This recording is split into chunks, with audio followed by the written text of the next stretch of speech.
Hello and welcome back.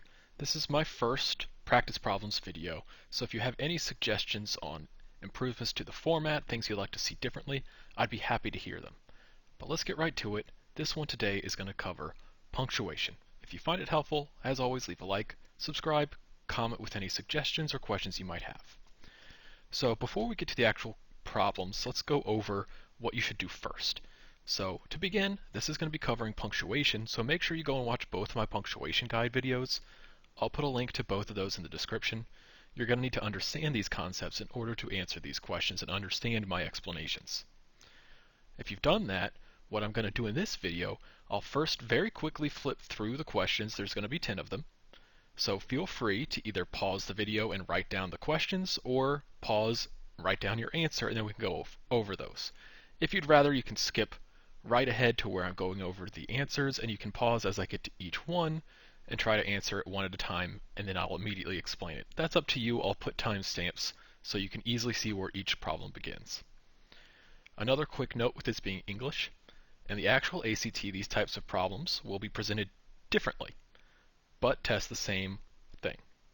So if it's before the 2025 changes take place, I've got another video in my English playlist here that you can look and see about what those are. There's going to be no question for the punctuation type of questions. There's just going to be answer choices. So you're just going to have an underlined part in a paragraph and then 4 choices for what to replace that underlined part. If you're going to take the test after the 2025 changes, there will actually be a question before your answer choices that just says something along the lines of which choice makes the sentence most grammatically acceptable. So it doesn't really give you much for punctuation, whereas other question types it will give you a bit more of a hint of what they're looking for. But let's get right to it. So here's the first question. Feel free to pause, write it down, or pause and write down your answer. Here's problem 2. Here's problem 3. Here's problem 4. Here's problem 5. Here's problem 6, problem 7, problem 8, problem 9, problem 10. Okay, so now let's go through and answer all of these, beginning with problem 1 here. So here we see Claire went on a trip to Ecuador. She hoped to see some rare birds. So as always, what we want to do here is check my clause types. So as you can see, I'm choosing what I want to put after the word Ecuador or nothing at all. So if we look to the left of Ecuador, Claire went on a trip to Ecuador. That is an independent clause because it has a subject, a verb, and it makes sense on its own. To the right, we have she hoped to see some rare birds. That is also an independent clause. Therefore, I need a period or a semicolon. That tells me I need C, because we have 2 independent clauses. Now you might say, I just said I need a period or semicolon. D has a semicolon. So notice, that's not going to work because we removed the word she. The ACT does like to do this, and it's kind of tricky, so don't just look and say 2 independent clauses and just find the first period or semicolon that you see. Make sure no words changed. By taking out the word she, this clause here would just become hoped to see some rare birds. That no longer has a subject, so it's no longer independent, so I can't use the semicolon anymore. So my answer is C. Now let's go to problem 2. She loves classical music. Her brother prefers rock. Our answer to this one is B. So again, we have 2 independent clauses. She loves classical music, has a subject, a verb, and it makes sense on its own. Her brother prefers rock is also an independent clause, so I need either a period or a semicolon. In this case, we have the semicolon. Now again, here's a period. We didn't get rid of a word, but we added one. So what's the problem here? Well, we added the word but. That's one of the fanboys. For, and, nor, but, or, yet, or so. If you have one of those, and you have an independent clause on either side, you need to have a comma before the fanboy. It's the only situation where a comma is going to separate 2 independent clauses. And that's when you have one of these fanboy words beginning that second independent clause. Now for problem 3. After the meeting, we grabbed lunch at the new cafe downtown. Answer to this one is A, no change. Why? We have a dependent clause after the meeting. That doesn't have a subject, and it doesn't make sense on its own. And then we have an independent clause. We grabbed lunch at the new cafe downtown. So if we have a dependent clause and an independent clause, you need to separate those with a comma. Now, quick note for those that might not have seen my independent and dependent clause type video, I recommend you watch it. But just a reminder that when I say dependent clause, I'm really clumping together a whole bunch of different things and just calling it a dependent clause. And by that I just mean it's either missing a subject, a verb, or it doesn't make sense on its own. In your actual English class, your teachers might explain that it actually, to be called a clause, it has to have both a subject and a verb. So I just find it easier for the ACT because it's not going to matter what all those different types of things are. You just have to know, do I put a comma or a period? I just call all of that a dependent clause.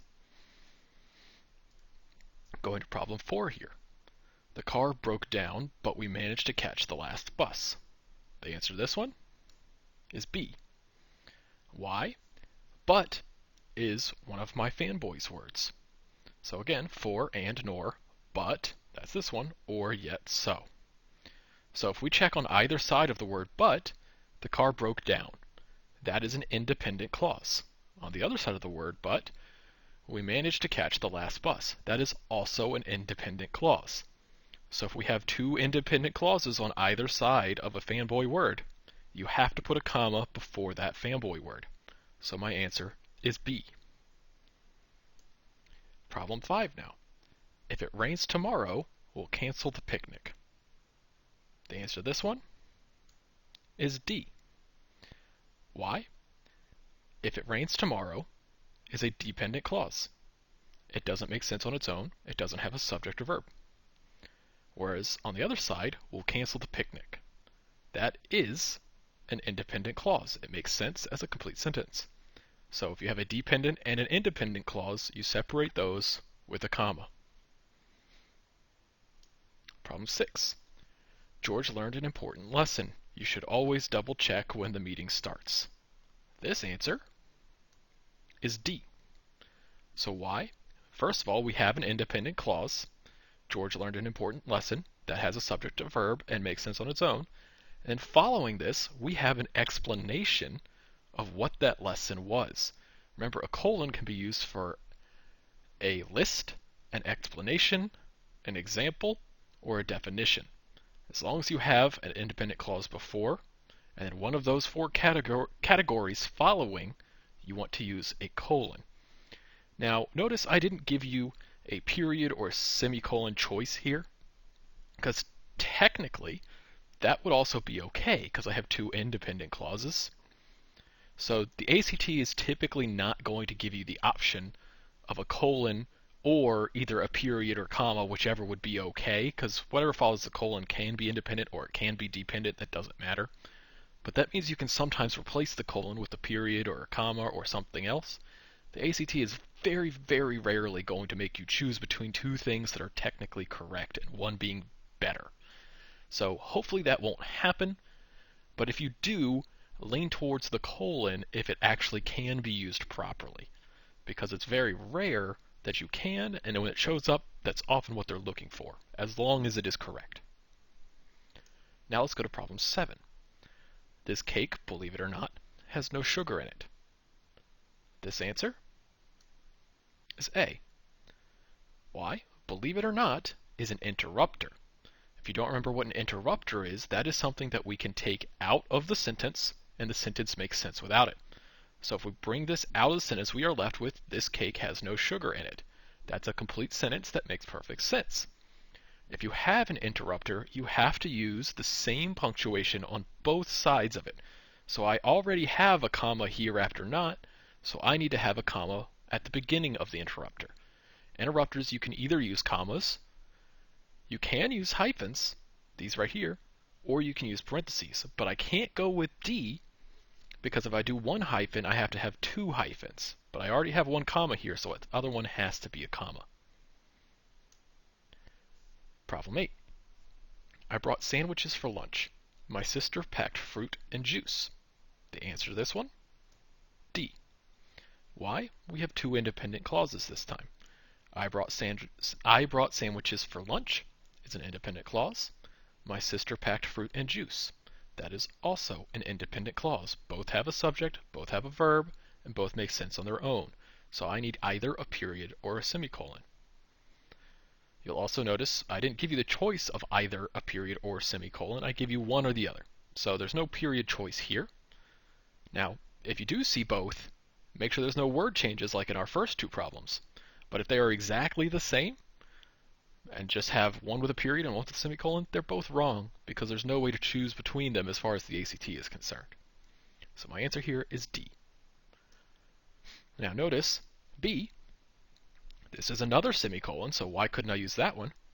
It won't work because just like with problems 1 and 2, word changes happen sometimes in the answer choices. And is one of these fanboys words again.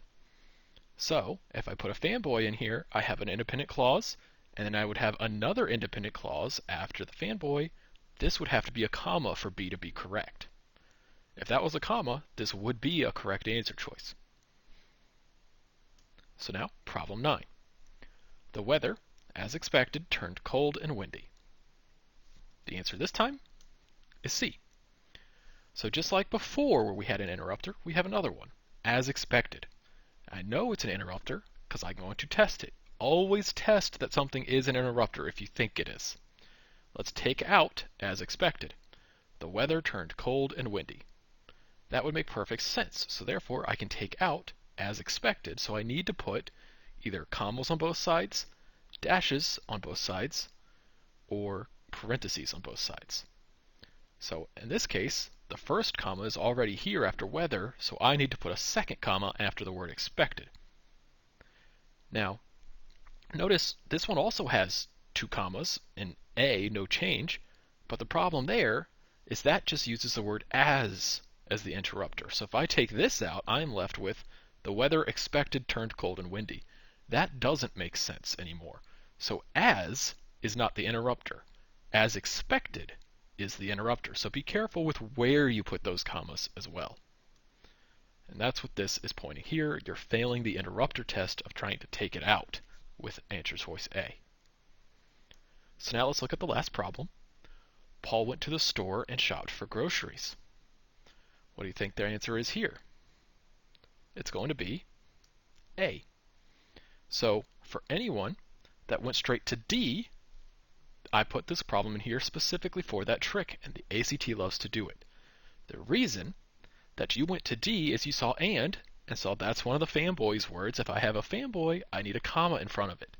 But keep in mind, these words can sometimes be used for other things, especially and or. So if you see those, be really careful because you only put a comma in front of them if you have two independent clauses on either side. So if I go look at the word and here, to the left, Paul went to the store. That is an independent clause. But to the right, shopped for groceries is dependent. It doesn't have a subject. It won't make sense on its own. Therefore, this is not actually being used as a fanboy. So I don't need a comma. This and is just being used to link two things in a list. So what did he do? He went to the store and he shopped for groceries. It's just two things. Not a fanboy. So be very careful of this and always check your clause types. So that's going to be it for this video. Good luck with your studying, and I'll see you on the next one.